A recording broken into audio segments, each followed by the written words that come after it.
sometimes like you find like characters that really stand out and become this like happy surprise in the story. And Scrat was one of them. Scrat was one of the characters that we developed for Ice Age 1, and it came from a need to find an opening sequence for the movie. So we went through Peter's drawings, and there it was. He had the saber teeth, and we gave him an acorn, and this whole issue was born. And that's when the idea of that glacier sequence became the opening of the movie. Very simple storyline, no dialogue, just having this little character just run for his life with the one thing in mind, the nut.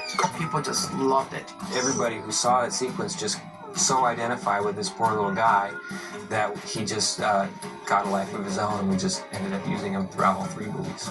Scrat sequences are a dream in a way because it is pure animation, just to have fun and do slapstick and not be tied down by dialogue. But after 3 movies, it does get challenging because it's okay, what have we not done with this guy? The most important thing in the Scrat's universe is his acorn.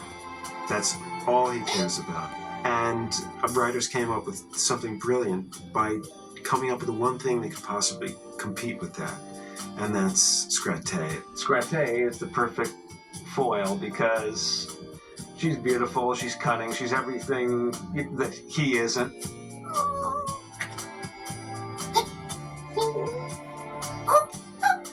When I was designing Scatte, I knew she had to be the opposite of Scrat. So she had to be beautiful.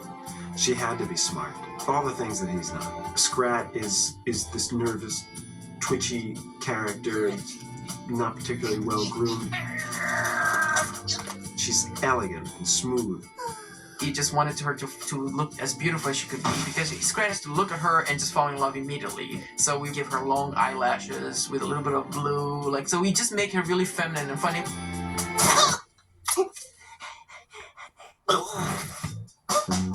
Scatte did start out being a lot more instinctual, and then we started seeing her look.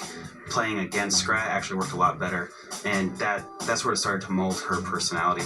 Her movement's really different because she's very straight with her poses. Scrat will pop and just jerk into emotion. She'll do a swirl.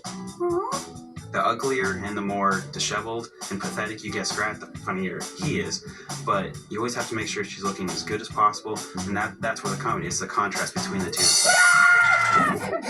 And we kind of thought, what if both Scrat and Scatte have the same goal, the nut? Like, we can create this great fun little kind of like spy versus spy kind of thing that they keep like trying to outsmart each other to catch the nut, and then therefore by doing that they find love. Then the concept came up with the love triangle: Scrat, nut, and girl. Scatte. The Scrat sequences in general are not scripted. They are all invented in story and with the director. Carlos definitely had the idea of, the Scrat arc, meeting the girl, and a basic idea of what would happen, but as far as every individual sequence, they leave it to us.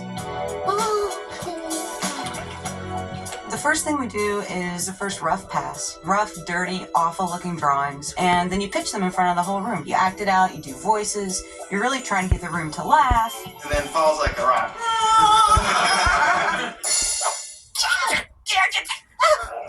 The Scrat tango sequence. That was my assignment, and I thought, well, okay, they need to be fighting over the nut, it's gotta be fun and funny, and so then the next part was me just trying to sketch out the choreography, seeing how it would work with their tails, and bringing squirrelness into a human dance. Just weeks of just doing gags. And then Carlos basically just picks his favorites, and the tango was born.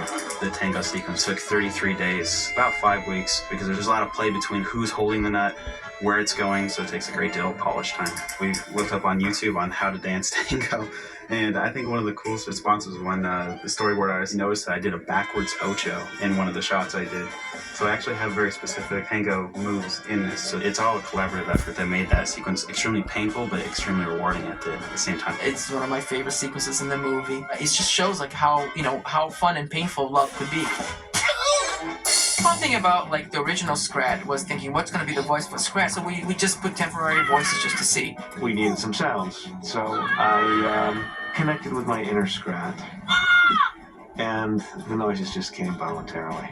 Mostly it's effort sounds. Scrat, he's surprised by something. It's a kind of a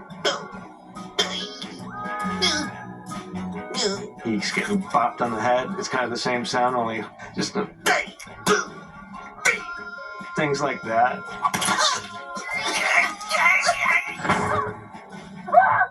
He matched so perfectly. We said, why look elsewhere? Like, we got the talent right here. And Chris became like the signature voice of Scrat, and it was wonderful.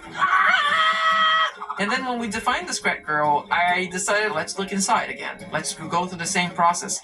And Karen Disher, she's been doing a lot of voice temps for us. I've been doing Scratch voices since I started out. So I think when they needed a temp voice for Scatte at the beginning of production, they're like, oh, we'll just bring Karen in, which is, for me, like a lot of fun. When you can come into the booth and you're like, okay, you're falling down a cliff. You know, you're being punched in the stomach. You know, it's a funny and weird thing. In terms of vocalizing, it's tricky because Scrat's so great.